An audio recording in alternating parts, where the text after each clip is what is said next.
190 horsepower, 195 pound-feet of torque, 1.6 turbocharged 4.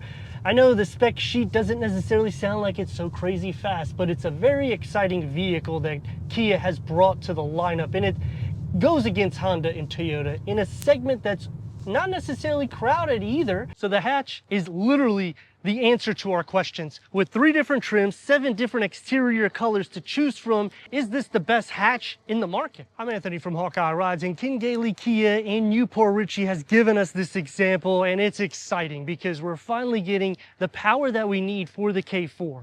We have the hatch, so it's more practical, and it still gets great MPGs, and really, at under $31,000, I don't know of any vehicles that can really compete with what Kia is bringing. It all starts off with 5.3 inches of clearance. That's standard on all trims. So the daily is taken care of, as well as bright LED projected headlights, daytime runnings, and fog lights, which have that bright white, which extends out. Now, I know this is lower to the ground than an SUV, but it still projects just as large. We have the GT Line styling kit that's going to get the glossy black elements for the Tiger Nose grille mixed with the satin aluminum, and the lower gets more of a darkened satin aluminum with the gloss black highlights, so it looks more aggressive and sporty. And what truly makes this special is what's housed underneath the hood. It is the 1.6 liter turbocharged GDI 4-cylinder engine that's producing 190 horsepower with 195 pound-feet of torque. That's paired to an 8-speed automatic transmission, achieving 26 mpgs for the city, 33 mpgs for the highway, with a combined of 28 mpg, reaching 60 at 8.1 seconds, and a top speed is limited to 130 miles per hour. Now, even though the numbers might sound high, it's still going to feel like it's more quick and sporty, and that's what hatchbacks do.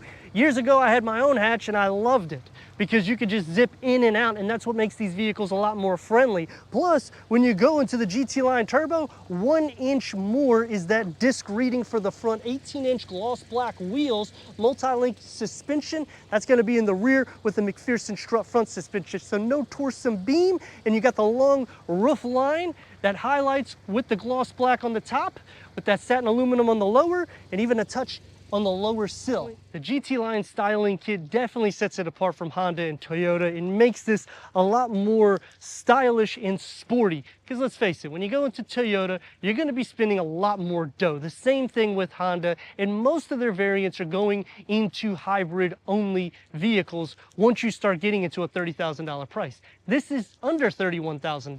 Now, obviously, this is not going to compete with like the SI or even the hybrid trim for the Civic, nor will this compete with the GR, but this is going to have more room than the GR. It's just slightly smaller than the Civic, and I am a fan of all three, but I like the styling the best on the Kia. LED taillights that goes into the gloss black. The rear of the hatch, I think they did an excellent job because the proportions just flare out more, so it just makes it look a lot more athletic. The lower keeps the glossy black. Something that's practical, something that's a daily use vehicle, all blended in one. This is truly what we have needed for the K4. Let me know your thoughts in the comments. If you're new to the channel, click the subscribe and the like, because all these clicks help with the algorithm so we can bring more vehicles to the channel. Quick release going into 22.2 cubic feet of storage, and because it's a hatchback, you have a lot of room for the opening. You get bag holders on both sides, you get a little storage nook.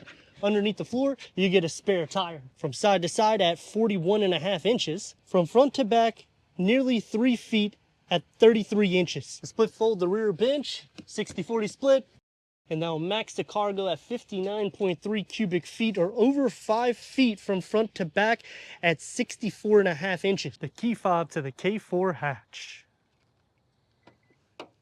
Syntec seating, 10-way power seat adjustment for the driver, manual seat adjustment for the passenger, GT Line embossed. This color combo I think looks really good, and you have one other combination that you can match with this trim. Heated front seats, upgraded Harman Kardon sound system with a large screen, 3-panel configuration. You get this aluminum look that comes into play with the seamless air vents, and you still have physical controls.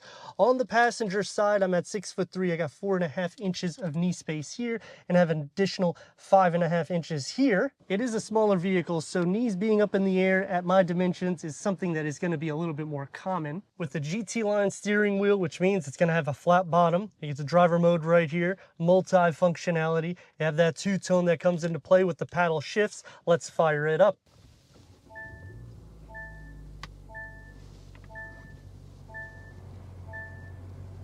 GT Line Turbo is where it's at because you're going to have two 12.3 screen configurations with a 5-inch center screen here. This has your wireless connectivity like your Apple CarPlay, Android Auto, Sirius XM, AM, FM, streaming, Bluetooth audio. You still have physical controls. I appreciate that because you don't have to do everything through this touch screen. You can simply push on the buttons here, changing the configuration. When you click onto here, it will expand the climate control here, but you still have physical controls for that too. So they do an excellent job just making it a lot more user-friendly for everybody. Put it into reverse and you get a reverse camera. The sub-menu here, when you click it, it will expand it out, or you can put it this way so you can line it up for a tow. 12.3 gauge cluster, which can go through an array of different content for the driver. This can be configurable too by clicking onto the setup here. You click onto the screen layout and you'll just change that design.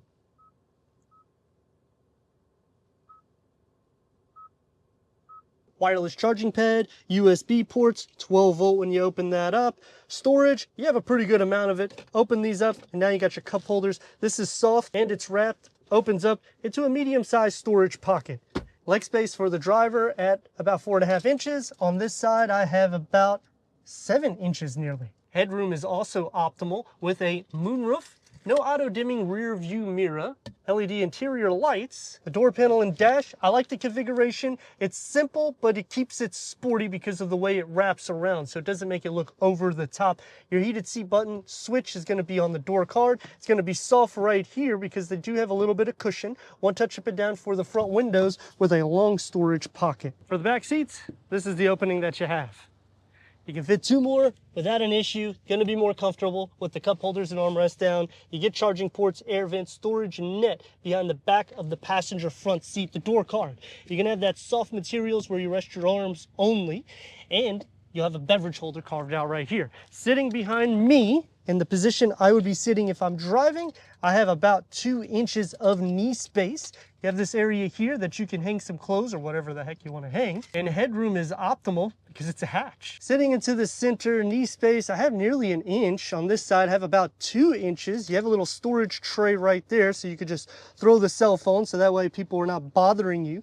Feet, butt, leg, and shoulder space. This doesn't really contour too much. It does have a little bit of a bolster, but overall it's good. And I like how they give you this extra cushion here because it does make it a lot more comfortable sitting onto the side. Maxing the side to side at nearly 18 inches. And the whole reason why I like hatches, look, I still have headroom. The hatchback gives us everything that we want with the K4. Interior space. You have a lot of technology, just 3 trims to choose from. This is something that you could daily without any issues. The suspension itself, though, is going to be a little bit more sporty, so you're going to feel most of the imperfections. You also have large wheels, but because you have a multi-link rear suspension, your turn radius is going to be better than that Torsum beam. Sound deadening, it's not necessarily too bad, but it's not, I mean, it's under $31,000. So what you're expecting it is something that's practical and something that's pretty good on fuel. I mean, 26 to 33 mpgs, and this is not a hybrid. This is a turbocharged 4-cylinder engine. You can also option things like a 360-degree reverse camera. You can't do that when you go into Honda. Seat comfort, though, is going to be soft. It's just not as long as I would like. A lot of that also, I'm 6'3", so the height itself changes the dynamics to that quite a bit. If I was shorter, I would say it's not a problem. So anyone under 6 foot tall, you're gonna really enjoy this vehicle. Braking on the vehicle, you have to, you can stop on a dime. And now the turn radius, it's pretty tight, about 1.5 lanes. Let's rock and roll.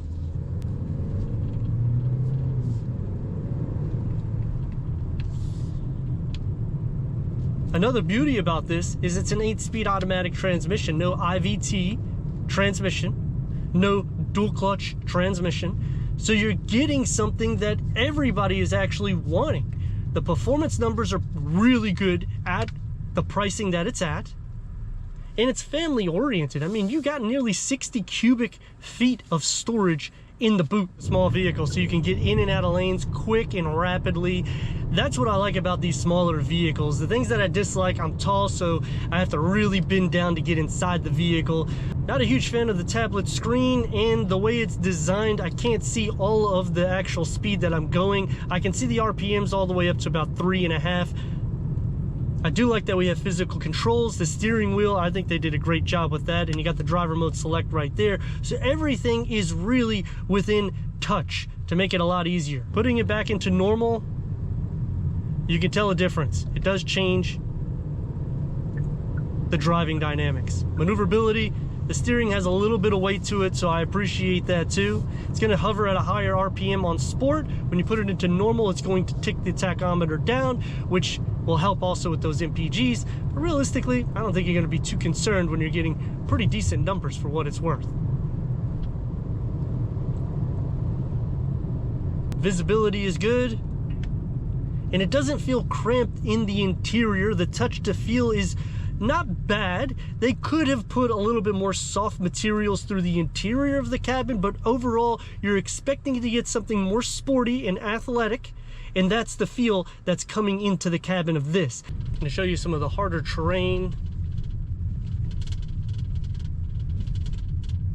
It soaks it up pretty decent. You're obviously not going to be hitting potholes, not with 18-inch wheels. And I would definitely recommend going slower on this type of roads. And the performance. The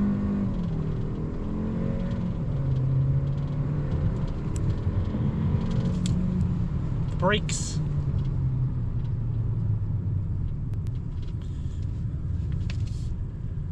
Braking on it could be a little bit better, but the actual 0 to 60 I think is pretty good.